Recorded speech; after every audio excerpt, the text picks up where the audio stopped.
Assalamualaikum warahmatullahi wabarakatuh. Perkenalkan, nama saya Yudi Sujudi, SSNMM. Saya desain prodi, desain komunikasi visual, Unisa, Bandung. Pada semester ini saya mengajar 3 mata kuliah. Yang pertama adalah menggambar dasar, yang kedua nirmana ruang atau trimatra, dan yang terakhir adalah mata kuliah ilustrasi. Namun pada kesempatan hari ini saya hanya ingin menjelaskan satu saja mata kuliah, yaitu menggambar dasar dengan kode mata kuliah DK003, jumlah SKS-nya 3, semester 2 tingkat 1. Baik, kita langsung kepada capaian pembelajaran lulusan. Pertama di CPL 1, mahasiswa mampu menunjukkan sikap bertakwa kepada Allah Subhanahu wa Ta'ala sesuai etika profesi pada bidang keilmuan desain. Kemudian CPL 2, mampu menguasai keterampilan umum pada bidang keilmuan desain yang adaptif dan inovatif. Kemudian CPL 3, mampu memahami keilmuan desain komunikasi visual berdasarkan metodologi dan pendekatan desain. CPL 4, mampu menerapkan elemen dan prinsip desain dalam mengolah gambar dengan menggunakan teknologi yang sesuai di media komunikasi visual. Kemudian ada capaian pembelajaran mata kuliah CPMK. CPMK 1, mampu menguasai pengetahuan tentang teori menggambar. CPMK 2, mampu mempraktekkan menguasai teknik, menguasai alat dan bahan dalam membuat sebuah gambar bentuk. CPL 3, mampu menyusun dan membuat gambar secara sistematik dan terukur. Kemudian ada kemampuan akhir yang direncanakan sub CPMK. Sub CPMK 1, mampu memahami ruang lingkup dan tujuan mata kuliah. Kemudian sub CPMK 2, mampu memahami media pada gambar. Sub CPMK 3, mampu memahami gambar geometris. Sub CPMK 4, mampu memahami prinsip seni rupa dan desain. Kemudian sub CPMK 5, memahami pencahayaan alami dan buatan. Sub CPMK 6, mampu membuat tekstur pada ranting, dahan, dan pohon. Sub CPMK 7, memahami bentuk pohon dan teksturnya. Kemudian sub CPMK 8, masuk pada masa ujian tengah semester. Kemudian sub CPMK 9, memahami prinsip visual pada pembuatan gambar buah. Sub CPMK 10, memahami prinsip visual pada pembuatan gambar buah dengan penerapan warna. Kemudian sub CPMK 11, memahami perspektif pada pembuatan gambar. Sub CPMK 12 masih sama, yaitu memahami perspektif pada pembuatan gambar, namun dengan 2 titik yang berbeda. Kemudian sub CPMK 13, mampu membuat gambar gerak anatomi tangan dan kaki. Sub CPMK 14, mampu membuat gambar gerak kepala dan bagian dada atas. Kemudian sub CPMK 15, mampu membuat anatomi tubuh manusia secara keseluruhan. Kemudian pada sub CPMK 16, masuk pada masa ujian akhir semester. Selanjutnya kita masuk kepada metode penilaian dan pembobotan. Ya, untuk mata kuliah menggambar dasar, yang pertama aktivitas partisipatif 15%, kemudian hasil proyek atau gambar 20%, tugas 15%, sikap di kelas 10%, ujian tengah semester 15%, ujian akhir semester 25%. Kemudian ada bahan kajian, teori gambar dasar, unsur dan prinsip visual, arsir, gambar objek, dan perspektif. Daftar keterampilan, kemampuan logika, kemampuan kreativitas, kemampuan pengetahuan, dan keterampilan teknik. Selanjutnya kita masuk ke RPS ya, di minggu pertama. Seperti biasa, kalau minggu pertama kita introduksi ya, pengenalan apa itu menggambar dasar sampai pada alat-alat yang diperlukan ya, seperti media dan tool, pensil, penggaris, penghapus ya. Terus bentuk pembelajaran kuliah daring atau luring, metode pembelajaran, ceramah, diskusi. Jadi di hari pertama ini kita hanya di seputar ceramah ya, dan diskusi tanya jawab. Kemudian di minggu kedua kita mulai memasuki objek ya, objek yang paling dasar, yaitu titik, garis, bidang, dan bentuk ya, dan masih menggunakan media alat gambar pensil. Terus bentuk pembelajarannya daring, luring ya. Metode pembelajaran ceramah, diskusi, dan praktek. Jadi kita udah mulai praktek. Kemudian di minggu 3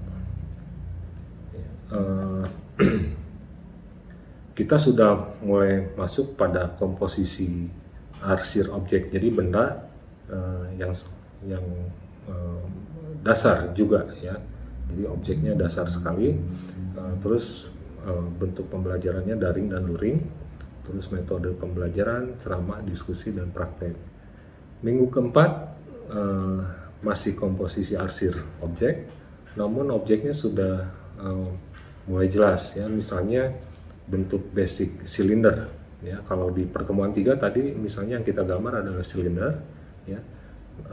Nah di pertemuan 4 komposisi arsir objek. Jadi objek misalnya tadi bentuk silinder sebagai dasar. Nah sekarang objeknya yang berangkat dari dasar tadi silinder, misalnya gelas ya, dan lain-lain yang bentuknya sama. Bentuk pembelajaran kuliah daring, luring, metode pembelajaran ceramah, diskusi, dan praktek. Kemudian di minggu 5 ya, menggambar perdu. Ini kita sudah menggambar ke luar kelas. Jadi di sini kita sama mahasiswa sudah mulai harus pandai mengamati ya, perdu, yaitu pohon kecil. Ya, bentuk pembelajarannya kuliah daring, luring. Terus metode pembelajarannya ceramah, diskusi, dan praktek. Di minggu ke-6 menggambar bagian pohon ya, menggambar bagian pohon, misalnya ranting atau dahan ya, dan beberapa daun ya, beberapa helai. Jadi belum semuanya ya, jadi tidak utuh. Kita hanya fokus dulu ke bagian ya, bagian-bagian yang ada di pohon. Metodenya adalah daring dan luring. Terus metode pembelajaran ceramah, diskusi, dan praktek.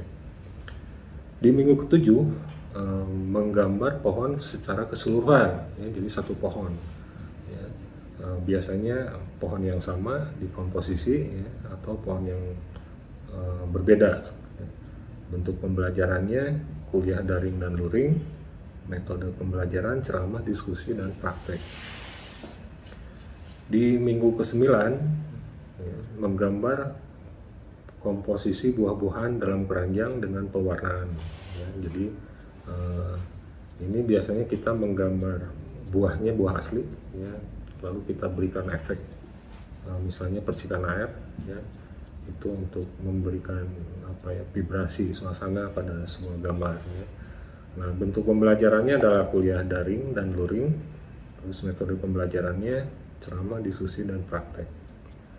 Kemudian di pertemuan ke-10 ya, menggambar komposisi buah-buahan dalam keranjang dengan coloring ya. Kalau tadi kalau yang pertama di 9 ya, buahnya mungkin 1 atau 2. Nah sekarang selanjutnya di pertemuan 10 kita komposisikan ya. Misalnya buah dengan ada keranjang, terus ada benda yang selain buah ya. Nah sejauh mana komposisi dan proporsi itu bisa dijalin. Bentuk pembelajarannya adalah kuliah daring dan luring. Terus metode pembelajarannya ceramah, diskusi, dan praktek. Di pertemuan 11 kita masuk pada teknik yang berbeda ya, yaitu menggambar perspektif satu titik ya. Bentuk pembelajarannya daring, luring, metode pembelajarannya ceramah, diskusi, dan praktek. Kemudian di minggu ke-12 menggambar perspektif dengan 2 titik hilang. Kalau tadi 11 kita mengamati sisi atau atau angle ya dengan satu titik ya, dengan satu titik hilang. Nah yang keduanya adalah dua titik hilang. Bentuk pembelajarannya daring dan luring. Metode pembelajaran ceramah, diskusi, dan praktek. Di pertemuan minggu ke-13 kita menggambar posisi ya, atau anatomi gerak tangan dan kaki ya. Jadi belum keseluruhan ya, hanya pada bagian organ seperti tangan dan kaki saja ya. Bentuk pembelajaran daring dan luring ya. Terus metode pembelajarannya ceramah, diskusi, dan praktek. Kemudian di pertemuan 14 ya, sama ya, menggambar posisi anatomi gerak ya. Namun pada bagian yang berbeda ya, kepala dan dada bagian atas ya. Jadi ada lehernya terlihat. Nah ini juga dibikin ya, posisinya menjadi tampak depan, samping, dan belakang ya. Kemudian di pertemuan bentuk pembelajarannya daring dan luring. Terus metode pembelajarannya ceramah, diskusi, dan praktek. Nah di pertemuan minggu ke-15 ya, menggambar anatomi bentuk tubuh manusia secara utuh. Nah biasanya di pertemuan 15 ini kita mendatangkan orang untuk dijadikan model menggambar di kelas secara still life langsung. Jadi orangnya ada ya. Jadi kita tidak melihat foto, kita tidak melihat objek ya, lewat media yang lain, tapi kita langsung mendatangkan orang ya, 2 orang laki-laki dan perempuan untuk dijadikan model tugas dalam menggambar. Nah kemudian metode pembelajarannya adalah daring dan luring, tapi kalau ini adalah daring karena kita menggambar langsung ya, still life. Terus metode pembelajarannya ceramah, diskusi, dan praktek. Nah di pertemuan terakhir 16 itu ketemu masa ujian akhir semester. Jadi tugas yang dipersiapkan di pertemuan 15 itu menjadi sifatnya take home. Jadi tugas itu dibawa dan untuk diselesaikan dan dilengkapi dan dikumpulkan pada pertemuan selanjutnya, yaitu saat ujian akhir semester. Baik, untuk selanjutnya mari kita saksikan video pembelajaran di kelas mata kuliah menggambar dasar. Selamat siang. Assalamualaikum warahmatullahi wabarakatuh. Waalaikumsalam warahmatullahi wabarakatuh. Apa kabar hari ini? Alhamdulillah. Oke, reminder, kita hari ini meneruskan materi perspektif 2. Kalau kemarin kita perspektif 1. Ada yang ingat? Kembali ya, mengingatkan perspektif 1. Perspektif 1. Sudut pandang atau perspektif adalah teknik menggambar yang digunakan untuk menciptakan ilusi ke dalam. Jadi walaupun kertas kita 2 dimensi, tapi dengan teknik dan perspektif mampu membuat ilusi. Gambar itu seperti atau kalau misalnya jarak menjadi jauh atau menjadi sebaliknya dekat. Terus apa manfaat dari formasi perspektif, terutama bagi kita di sana?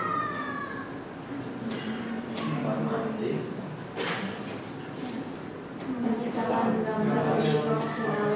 Iya, ya, dengan perspektif gambar kita terjaga proporsinya.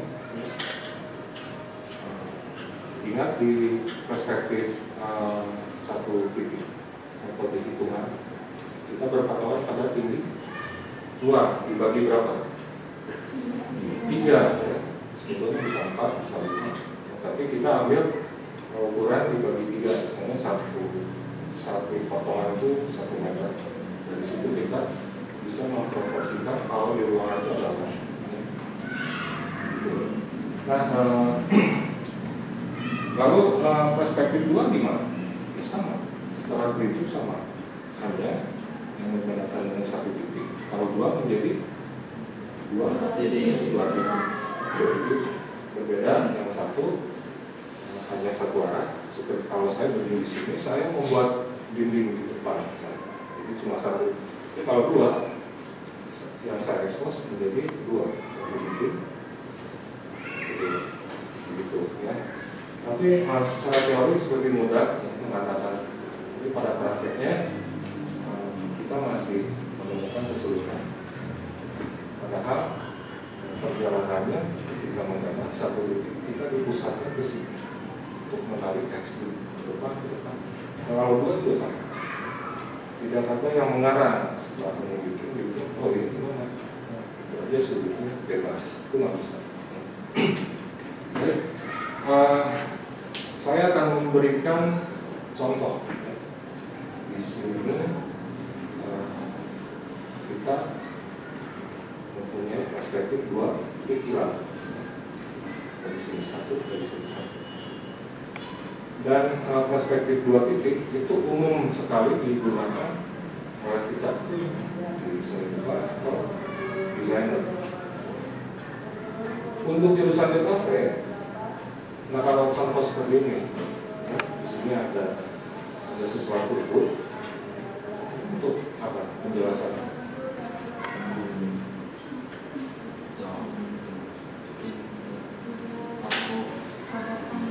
Sudah terbayang nggak dia jual apa? Sudah ya. Nah yang lebih baik lagi, tanpa ada tulisan orang bisa menangkap kalau itu jual apa, kalau itu jual produk pakai. Karena bahasa gambar yang ada di sini semua mewakili. Ini misalnya sawi-sawi. Sawi-sawi itu apa? Nama segera.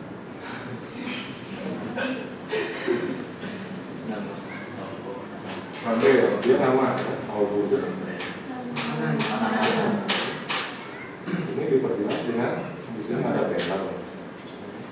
Nah ini secara komunikatif perspektif ini udah berhasil, terlepas dari bagus atau tidaknya. Ketika di lahir dia mempresentasikan warna.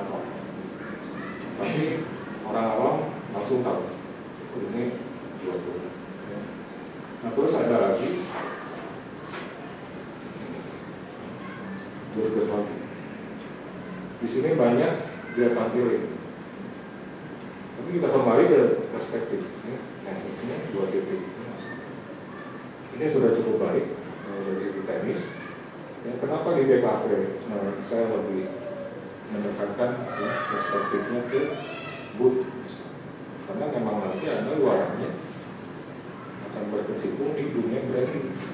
Jadi sejauh mana Anda nanti memberikan bahasa gambar di sini dan berhasil. Ini termasuk baris. Ini juga. Ya. Hanya apa? Di sini yang kasusnya permasalahannya terlalu tinggi, ya. Bukan orangnya yang tinggi. Misalnya orang ini melihat ini tinggi orangnya 3 meter, bukan, tapi dia melihat view-nya dari atas. Mungkin dia ada di lantai 1 ke lantai 2. Ini logik, ya, logik.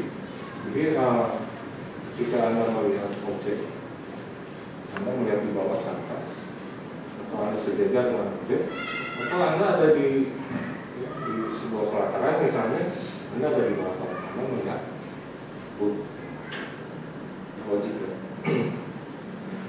Jadi ini satu lagi.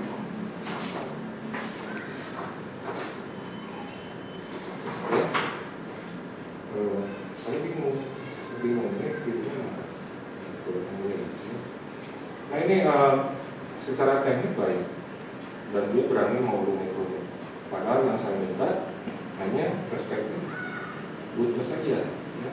Kalaupun ada yang mendukung, ya cukuplah misalnya ada beda. Jadi saya tidak menyuruh dulu Anda untuk melihat background itu besar.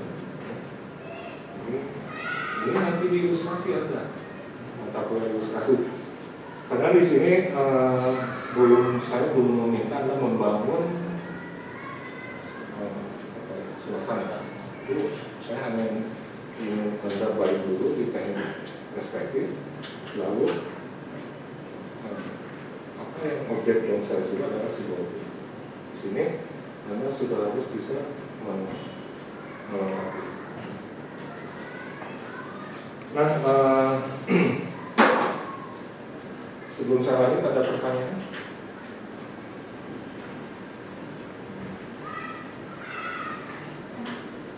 Ya, boleh. Gimana cara memilih perspektif dari inner sama outer kan beda tuh Pak. Ya, Cara ditentuin perspektifnya biar kelihatan dia mungkin di inner atau di outer itu gimana? ya. Yang membedakan indoor dan outdoor, kalau indoor apa? Berarti kita melihat sesuatu di mana? Di dalam. Kalau outdoor berarti saya melihat di luar, sejauh mata memandang. Sama saja. Ya. Jadi kalau kita membahas dua titik, ya, tapi kalau outdoor gimana? Sama, ya. Kalau ini adalah bidang relasi 3, Anda harus menentukan titik tengah dulu, ya, titik tengah dulu. Abaikan bahwa ini adalah outdoor. Ya. Misalnya, ya.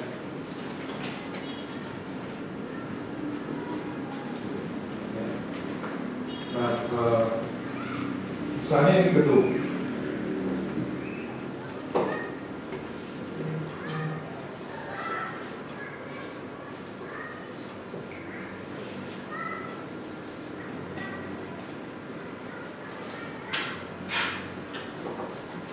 Ini gedung. Ya. Nanti pertama kita seperti melihat kalau menggambar di ruangan. Saya membuat garis tengah dulu. Garis tengah itu untuk membantu menata dulu yang misalnya. Misalnya saya patokan dengan gedung. Ya. Ada pintu. Ini sederhana aja. Ini belum. Lalu di sini ada apa nih?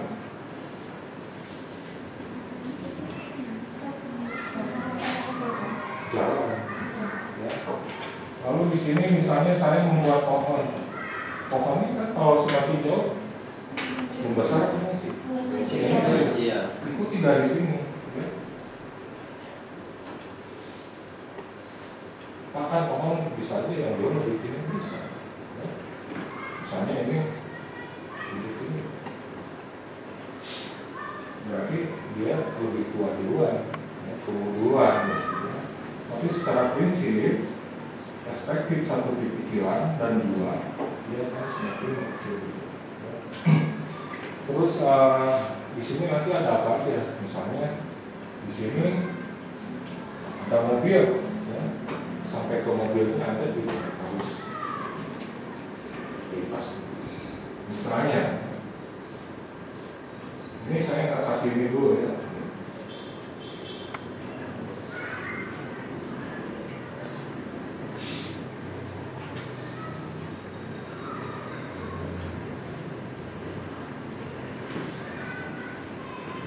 Ya, oke. Jadi Anda, saya ngerti kenapa pertanyaannya, Pak, apa bedanya indoor sama outdoor? Karena kalau outdoor tidak ada yang dibatasi, semua bloknya gitu, acak gitu ya, kayak bentuk bangunan di luar, ada yang tinggi, ada yang rendah. Tapi kalau di ruangan semuanya dalam jangkauan mata kita terkontrol seperti saya melihat hari ini Anda gitu. Tapi kalau di luar, yang membuat Anda nanti bingung adalah background. Nah, supaya Anda tidak bingung ketika Anda membuat ilustrasi perspektif di luar-luar, ini dulu patokan apa tadi? Dimulai dengan horizontal, kemudian tentukan eye catcher dari perspektif ini apa? Misalnya gedung. Pak, nggak harus dulu, boleh deh, susahnya di sini. Oh, misalnya pagar. Kamu boleh mencoba nanti di rumah, kamu di gambar. Tapi jangan suruh membingungkan. Misalnya nanti kita menggambar keluar di jalan berada. Di sana ada banyak contoh arsitektur yang Jelas? Masih ada pertanyaan? Ya, silakan. Kalau cara nentuin objek jauh sama dekat gimana? Bagaimana? Cara menentukan objek yang jauh sama objek yang dekat. Objek yang jauh sama yang dekat. Kalau ini kertas kita tidak, karena media kita kertas, kita tidak menganggap di media besar. Sama, ya, kita masih garis horizontal. Pertanyaannya adalah bagaimana menentukan benda itu dekat atau jauh. Kalau jauh berarti apa? Dua titik hilangnya saya bikin jauh atau dekat. Kalau bendanya saya ingin dekat, jadi gini, saya melihat HP ini di sini, bukan disimpan ini aja. Berarti titik hilangnya saya dekat atau jauh? Dekat. Ya. Misalnya di sini.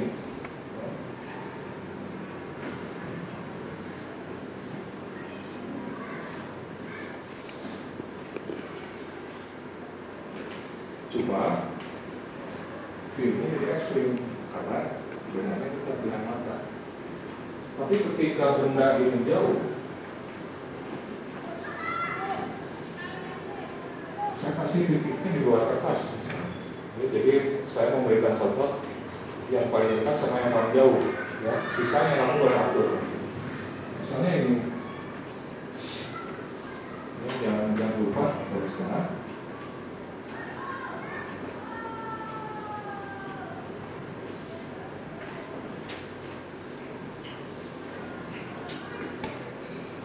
Terlihat nggak bedanya? Ini kalau jauh, sudutnya tidak ekstrim lagi, tidak curam. Tapi kalau dekat curam, gini, sekitar 40 derajat. Ini saya nggak ada bilang. Nah gini, ini saya melihat menghapus ini dekat. Jadinya saya melihat perspektif ini sama. Tapi kalau benda ini jauh, si garis ini jadi pelan, jauh gitu. Jadi hal seperti ini teknis dan ini harus dicoba. Kamu, tapi nggak dicoba. Jadi memang di rumah harus ya. Coba kalau dekat, baru ya. Kamu memang harus mengalami itu, harus mengalami itu. Kira-kira ini bisa dipahami? Bisa. Masih ada lagi barangkali pertanyaan sebelum kita berpraktek? Ya Pak, Pak gimana cara nentuin tinggi sama rentangnya sudut kanan? Tinggi Sama rentang. ini sebetulnya sudah dijelaskan secara walaupun tidak mendetail, tapi di satu titik. Jadi Anda pasti penasaran kalau buat di titik mana? Tinggi rendah. Nah sebetulnya si garis horizontal ini ya, bebas gitu. Mau di bawah, mau di tengah, tapi yang aman itu di bawah, di tengah. Ya. Karena ketika benda itu harus menjadi bahan atau misalnya tugas untuk presentasi dosen, presentasi itu harus bentuk 3 dimensi, perspektif yang lain seperti ini. Ya, enak ya. Jadi kalau ini ada packaging Anda bisa mana begini kan, 3 dimensi. Tapi kalau begini, komunikasinya nyaman enggak? Karena nanti tulisan semua di sebelah situ. Ya. Ini saya melihat dari mana? Dari atas dan dekat. Dari atas, dari ini dekat pula. Mata saya melihat sudut ini kunci. Tapi ketika benda itu saya jauhkan, terus tinggi saya di normal. Nah, pertanyaannya, bagaimana menentukan Tinggi rentangnya tinggi rendahnya sudut kanan? Lagi yang mau ditanya, gimana cara nentuin ini tinggi rendahnya Objek, sudut pandang? objek atau sudut pandang? Sudut pandang. Sudut pandang. Oke, kalau kurang lebih objeknya ya. Jadi kalau sudut pandang ada akibat. Jadi artinya objek. Kita ada beberapa contoh ya. Jadi kalau ini kertas akibat, lagi karena objek medianya adalah kertas, kita tentuin aja di garis horizontal. Berarti saya agak jauh dari horizontal ini. Horizontal itu yang mana? Ini lantai, ya. Sana. Ya. Nah misalnya ini 1 pH, ini yang 1 pH ini 2. Ya. Ininya sedikit.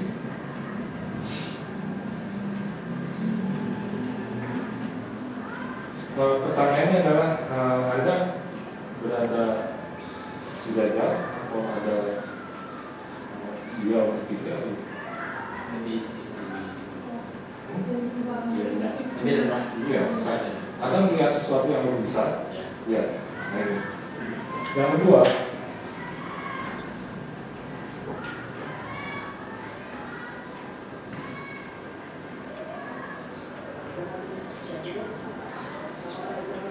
ini gimana? Sejajar, ya. Sejajar. Terus satu lagi, saya balik.